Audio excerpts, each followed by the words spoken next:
శ్రీరావణ అందరికీ యథావిధిగా నా పేరు సూర్యరత్నాల. శ్రీమాన్ శ్రీ రవికిరణ్ గారు మనతో పాటు ఉన్నారు. మనం ఇప్పుడు ఒక దేవాలయాన్ని అక్కడ రిపేర్లో ఉంది, అది ఒక శివాలయం అంటండి, పాడుబడిపోయిన శివాలయం.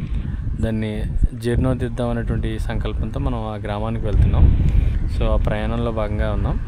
సో అక్కడికి ఇలా విశేషాలన్నీ కూడా మీకు తెలియపరుస్తున్నాం. సో మా ప్రయాణం వెళ్తున్నాం అండి, దారిలో ఉన్నాం.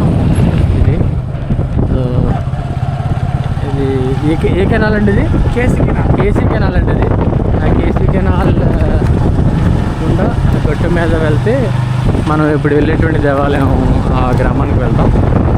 ఈ కేసీ కెనాల్ అంటే మన శ్రీశైలం వాటర్ అంతే కదా.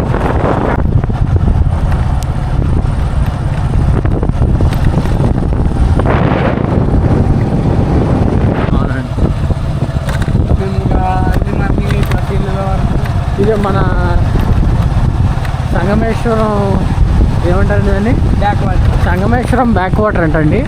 అవతల పక్కన జోగులాంబ టెంపుల్ అంట. మన ఈ యొక్క ఏదేదో ఉందో చూడండి, ఇదంతా కూడా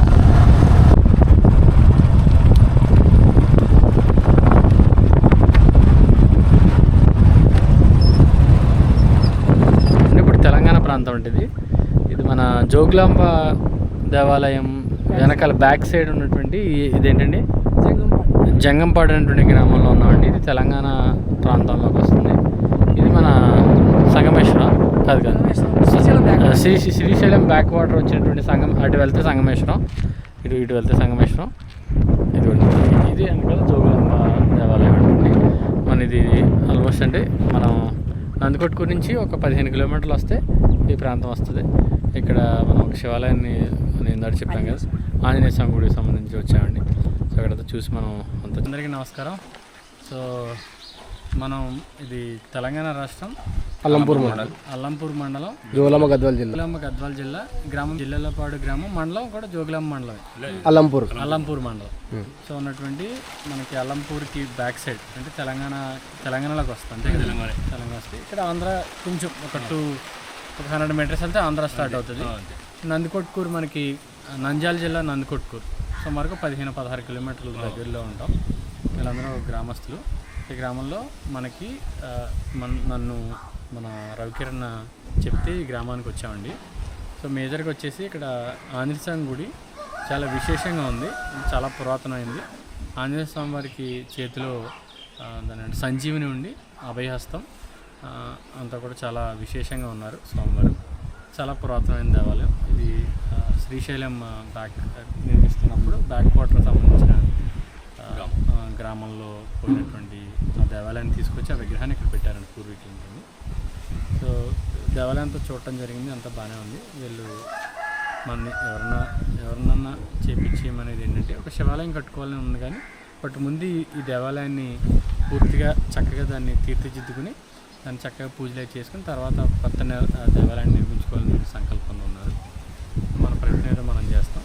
సో ఈ దేవాలయాన్ని ఇప్పుడు ఉండేటువంటి ఈ ఆంజనేయ స్వామి దేవాలయాన్ని ప్రస్తుతానికి కొంత మరమ్మతులు అవి చేపించి, అంటే కొంత ప్లాస్టింగ్ అవి చేపించి, పైన కూడా కొంత వాటర్ లీక్ అవుతుంది, దాన్ని క్యూరింగ్ అవి చేయించాలనే ఉద్దేశంలో ఉన్నాం.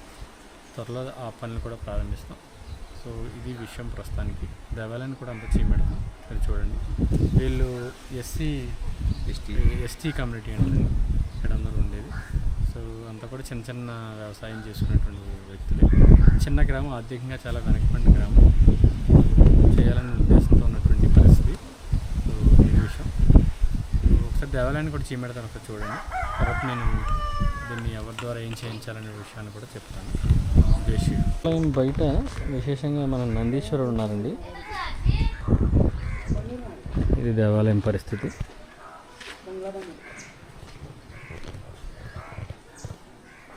సో స్వామివారు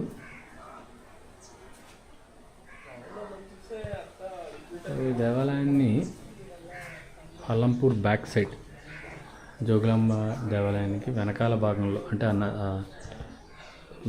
శ్రీశైలం బ్యాక్ వాటర్ వచ్చేటువంటి ప్రాంతంలో శ్రీశైలం దేవాలయాన్ని మన డ్యామ్ని నిర్మించే సమయంలో 59 గ్రామాలను ఖాళీ చేయించి ఆ బ్యాక్ వాటర్ వచ్చే ప్రాంతాన్ని కృత్రిమంగా సృష్టించారండి. సో ఆ గ్రామాల్లో 59 గ్రామాల్లో అక్కడ ఉన్నటువంటి గ్రామాలు వచ్చి ఇక్కడ నివాసాన్ని ఏర్పాటు చేసుకున్నాయి. అక్కడి నుంచి తెచ్చుకున్నటువంటి స్వామివారి విగ్రహం. ఇది దేవాలయం అప్పుడు నిర్మించినటువంటి దేవాలయం.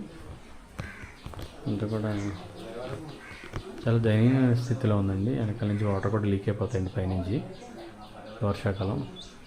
సో దీన్ని రిపేర్ చేయించాలనుకుంటున్నాం. ఇప్పుడే గ్రామస్తులు మాట్లాడడం జరిగింది. ఇది దేవాలయం ప్రాంగణం.